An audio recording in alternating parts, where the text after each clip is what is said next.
I'm on stage a lot today, and it's because the two speakers that I invited to the conference refused to be on stage without me. It wasn't my choice. It's true, we forced her. Yeah. So the third time, I'm going to advertise my talk now.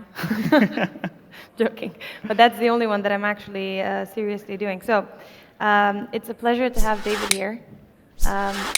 He's very graciously hosted me in Austin, in the city where he lives, once this year for South by, and hopefully many years to come. And I'm really happy to host him in my hometown. David is a friend, and he's also my investor, so please don't come to my talk, because I'm going to talk about my failures.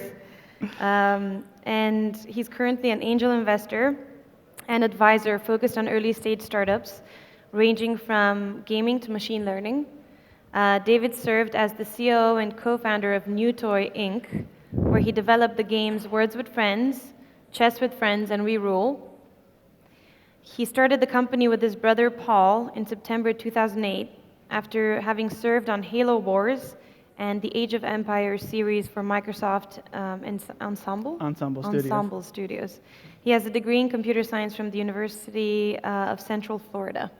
Cool. So thanks again for coming. No, thank you for having me. I wanted to start more on a personal note and just find out a little bit about your story and how you decided to become an entrepreneur. Oh, so I think we had, so my brother and I started the company together, and we kind of were building that idea of starting a company for quite a long time. I actually, when I graduated from college, so he's my older brother and he was already working for Microsoft. How many siblings do you have? I have just an older brother and a younger sister. Cool. And so when I graduated from college, I tried to convince him to leave his high-paying job at Microsoft and join me and start a company right away. And luckily that didn't work out because we probably would have crashed and burned. We didn't know what we were doing at the time. But we had that dream, and then I ended up joining him at Microsoft, and we worked on, like you just mentioned, the Age of Empires games and the Halo Wars games. And we kept that dream alive for 6 or 7 years, and until Steve Jobs got on stage and showed off the iPhone, and my brother and I were like, oh my God, if we were ever going to start a company, now's the time to do it. Really? Yeah. Was it like a Steve Jobs influence company? It was a Steve Jobs, yeah. Did you read the book about him and then try to become him? No. I think my brother might have. A lot of people did that, by the way. No, I didn't do that. But that was really the impetus, and then we finally got the kick in the pants. We were trying to figure out how to do it, how to leave the company without burning any bridges. And sort of serendipitously, management came down from Microsoft and shut down the studio that we were working at. That was a sign. Yeah. So Steve Jobs. So that was the final kick in the butt. And then we actually just left. We didn't, this kind of ecosystem that exists now and all over the United States and now here and across the world, this whole startup culture and ecosystem, it wasn't part of our mindset, so we didn't know what the hell we were doing. We left and worked out of a library for 12 months and spent our life savings. Wow. Yeah. That's cool. I didn't know it was different a library. Story. Yeah. Public library works great. How was it to start a company with your brother? It was challenging. The way I look back on it, I think it was incredibly effective and incredibly painful and difficult at the same time. You have a sort of closeness with your sibling. Right. That's really hard to get with any kind of professional relationship. I think you can get there if you work hard enough. But with a sibling, you start off with that level of trust and openness, but then you have all the baggage that comes with that as well. Yeah. So we had to work through all that stuff. But the end result was really great. It was just very hard. Yeah. Got it. So how did you decide to start games? Obviously you had a background in it, but why games? I always loved games. I played games growing up. I learned my first DOS commands on a PC just to figure out how to get into the Doom directory so I can play Doom. Oh, cool. Yeah. We were always doing, and really it's not just games, but it's multiplayer games.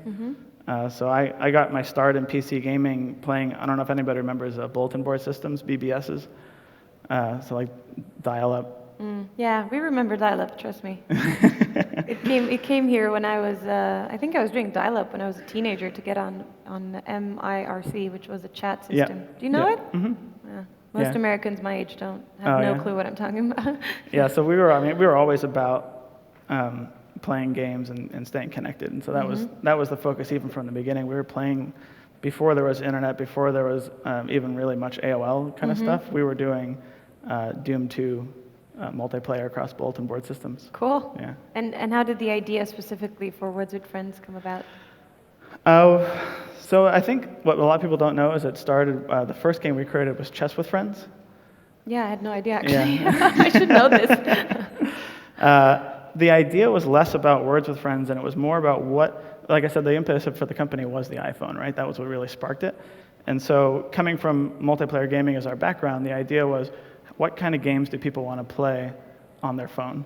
Now, for the first time, 2008, people have this very capable gaming device that's connected to the internet all the time. And do you want to have, like, our background being in PC gaming, like, do you want to have the 30-minute, like, intense play session that we were familiar with for, like, consoles and PCs? And we kind of gravitated all the way to the opposite direction and said, okay, no, we want something that you can stay connected with your friends, it's multiplayer, it's fun, but it's this 30-second, 1-minute, 2-minute gameplay session. That was a good idea. Yeah. So how did Chess with Friends do? Chess with Friends we like to say it did well enough to support us. Okay. Yeah, it was very slow growing, like all of the games, because we didn't do a lot of marketing. It was a bunch of viral, kind of the stickiness of the game led to the growth. But we watched it go from no users to enough users so we can, like, buy lunch. Yeah. And then Lunch is a I think privilege. it got to the point where we looked at the ad revenue coming in from chess, and it's like, well, if it was just me and my brother in the library, we could have continued doing this. Didn't the library kick you out at some point? No, we went back. They loved it. Nice. Yeah, even after we got a little bit of funding and grew the company and we got our own office space, we still had library days. So we'd take the company and go Going back. back to the roots. Yeah, because Cool. it's awesome. It's quiet. It's just a different kind of environment. Yeah. Yeah. What do you think made Words with Friends sticky? So Uh, sticky. I think the main thing was it was all about the connection that you have with somebody. So I still get stopped all the time, and I say, like friends or people that play the game, they're like, oh, I love Words with Friends. I play it all the time. It's the way that I interact with my niece. Oh, really? It's the way I interact with my mom. Like, I never would have That's talked. cool. I never talked to my dad, but we play Words with Friends all the time. And so I think it's that. That's definitely not a great relationship with whoever's dad it is. Yeah. So I think But it's it's that. wonderful that you help people make that connection. And I think it's that personal connection that keeps people coming back. Really? Yeah, and so when we launched Chess, and then I think even after we launched Words, the push notification channel on the phones didn't exist yet. Really? Yeah, so there was no way for someone to know it was their move unless they checked their email, or they just launched the app and looked at it. Which one was it? Would they just spend insane amounts of time on the app? Yeah, they would just open the app constantly and check and see if they had it. wow. It was like, there was no way to Maybe do push notifications are bad, No, they're great. They're great. But what we had is we had people, before the feature existed, begging us for the feature. Yeah. And so it's cool to have a product where you're like, hey, I want your product to bug me more. I want to know when I can use it again. Yeah. Is there something about the design of the product that was incredibly sticky? Like, how do you get people to addictively press on buttons? I think Do you have it's any more than just pressing on buttons. I know it's more, but there's an element of it, right? Like, there's an element of game design that has to do with that. I think of it in terms of polish. Polish. Polish, yeah. Okay. What does that mean? We had a functional version of Words with Friends after like 2 months. It did everything that Words with Friends does today, pretty much. But we put an additional like 2 to 3 months of work on top of that Polish it. to just make it So But you didn't launch the initial rough version, right? Or you did? No. No. No, we didn't. We held on to it. I mean, it definitely was rougher than it is now. But I think that level of polish is a lot of what brings people back. We were very inspired by, are you familiar with Blizzard and their games? Of course, yeah. Yeah, so they spend a tremendous amount of time. Like, they have a game that's like way well and done, and then they spend another year on top of that, iterating on it and polishing it. But do you think that that's a good philosophy for entrepreneurs in general, to just wait out until the product is perfect? No, I think you can get out early and learn, but I do think that you need to get that, especially in gaming. I think there's a level of polish that it's hard to achieve because you just have to force yourself to do that work that might not be necessary.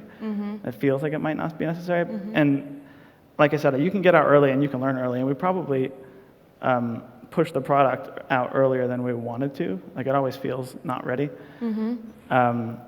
But you can get caught saying, I need to fix this like little bug, or I need to add this feature that people are asking for, but taking the time, setting aside that 20% or whatever it is, and saying, no, I'm just going to make it fast loading, incredibly responsive, look nice. Those things, I think, make a big difference in terms of stickiness. It's interesting, as you were talking, I was thinking about this distinction that I keep hearing between vitamins and pills. Do you know it? No. So there's products, there are pills that basically solve a need. They fix your headache. Okay. And then there's products that are vitamins. They don't really fix anything. It's not really a need, but it's a nice to have. Yeah. And then basically if you take a vitamin enough, technically it becomes an addiction and then becomes a need to take it again, so it becomes a pill, and that's when you know a vitamin has been successful, something like that. So I would say games are probably more in the vitamin category, and for sure. I think maybe that's why the polish matters a little bit more initially, right? Because you want people to be yeah, and just have kind of like this comforting feeling when you launch the app and you interact with it. It feels natural. It feels nice. Yeah. Were there any moments that were really difficult and you were like, I'm not doing this anymore? Yeah, for sure. We were very lucky. We were fortunate. We had a very quick path from launching to success, but even that path felt like incredibly long and difficult. How long or short was it? Time-wise? It was about a year. Oh my God. Yeah, so fast. I'm jealous. But then, like specifically for Words with Friends, it was about 3 or 4 months after we launched the product. But in that time frame, there was actually 2 points where we lost faith on the product between my brother and I, and both times we kind of brought each other back off the cliff. The first one was before we had launched it. We had been working on it and doing a lot of that polish that I was talking about, and Scrabble had released their version of the game. And we were about like 2 or 3 months away from launching ours. And my brother was completely crestfallen, and he was like lost total faith in what we were doing. He's like, we have to change directions. We have to figure out something else. So why did you decide you need to continue? Because I put all my money into it.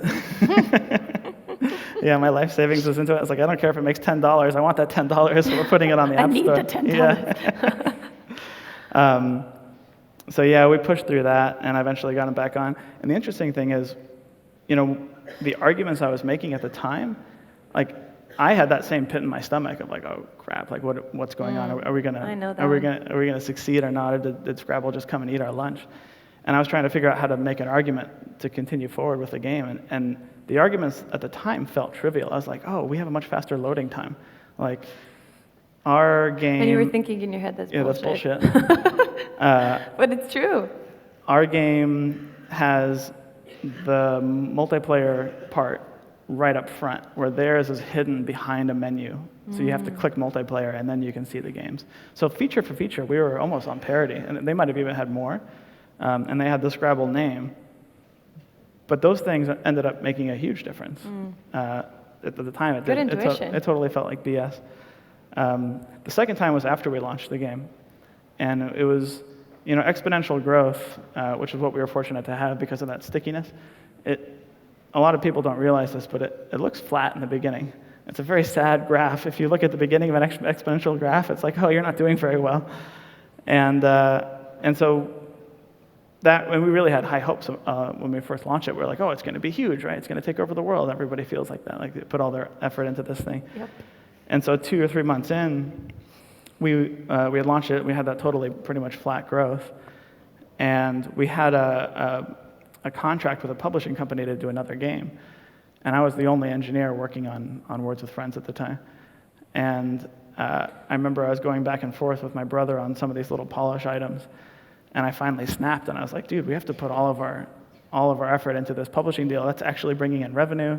That's what we need to be doing. And I was like, I feel like we're just sitting here polishing the brass on the Titanic, and it's all going down, and it's a waste of our time. And so he pulled me back from the ledge on that one. And how many days or months was this before exposure? Oh, it was probably a month. Oh my God. Yeah.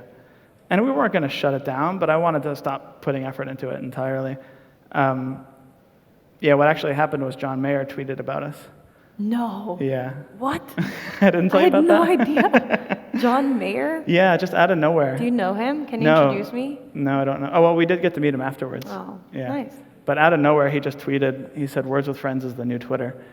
And it turns out he's like a big nerd and he loves games, and yeah. That's cool. Yeah. That's awesome. Okay, I want to turn it out to the audience now because we don't have that much time.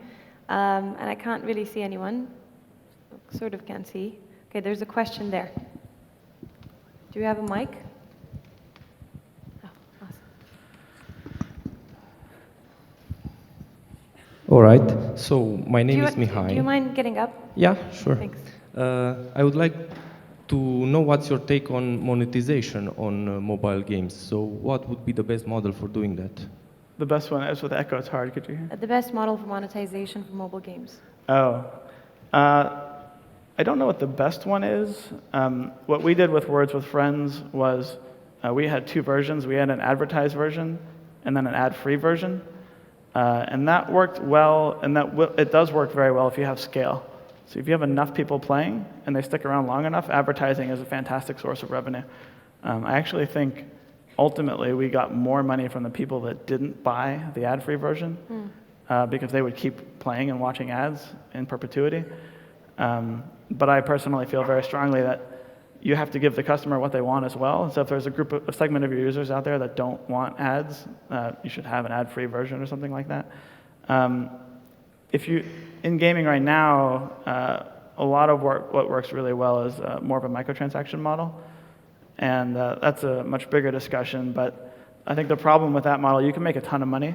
But what you end up doing is only really monetizing a very small slice of your user base, so like 1 or 2%.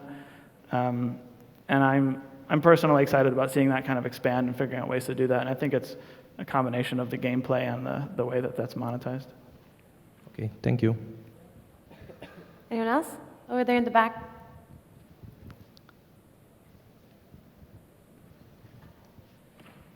Hi, my name is Chongi. I was wondering if you have any advice, like top advice for people starting out now in mobile gaming. Like, how do you see things? And yeah, just basically some really good advice. I think a lot of the advice actually in the panel that just came out before was definitely applicable. It's really hard not to give up. And like I said, even in our short time frame, it still felt like we should give up along the way. I think a polish is another good piece. Another big one is, so here's personally what I think I would do if I was trying to create a mobile game right now. I would look at the games that existed, and not just the ones that are on the top of the charts, but like every game that's ever been created, and say what would apply really well to mobile gaming. And then think to yourself, if I owned that game, how would I make the sequel to that game? Right? What features would I add? What twists would I put on it? And I think that's actually, because games tend to be very iterative, that's a fantastic way to go about trying to develop a mobile game. Cool, thanks. Yeah. Do we have another question? We have time for one more. So don't be shy. Oh, there's one over there. I don't know where the mic is. Hey, you said about investment in artificial intelligence, and I was wondering how that came to be, because you're doing gaming, and I don't see the AI component in your games, and I was wondering why you invest or like AI startups. Sorry, what was the first part of it? You said. Yeah, I didn't get the question. You said initially that you invest in artificial intelligence startups. And Do you get it? No, I can't hear. Sorry. Could we try Romanian and I'll translate?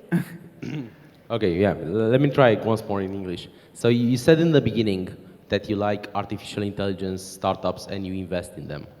That he likes startups and he invests in them? Artificial intelligence. Oh, AI. Oh, AI in the Oh. introduction, yeah. Okay. Okay. Yeah, so the question was how that came to be. Oh, so that is kind of separate. I've been reading about kind of the exponential growth of computing power for a long time, following Ray Kurzweil. And I'm kind of one of these crazy people that thinks that the computers are coming to take over the world. And the way that's going to happen largely is going to be through this kind of recent explosion in artificial intelligence. So it's actually an area that I studied a little bit in college. I still have a lot more to learn that's happened since I've been in college, and I want to get more involved in. But at a high level, I believe that's something that's going to be a massive, it already is just a game changer. Do you think we're going to transfer our brains onto computers and keep living forever? Yeah, or they're Awesome. just gonna say we don't need to be around, and they're gonna take over. Got it. Cool. Thanks for the really wonderful ending. Cool. Thank you very much. Thank you. Thank you very much.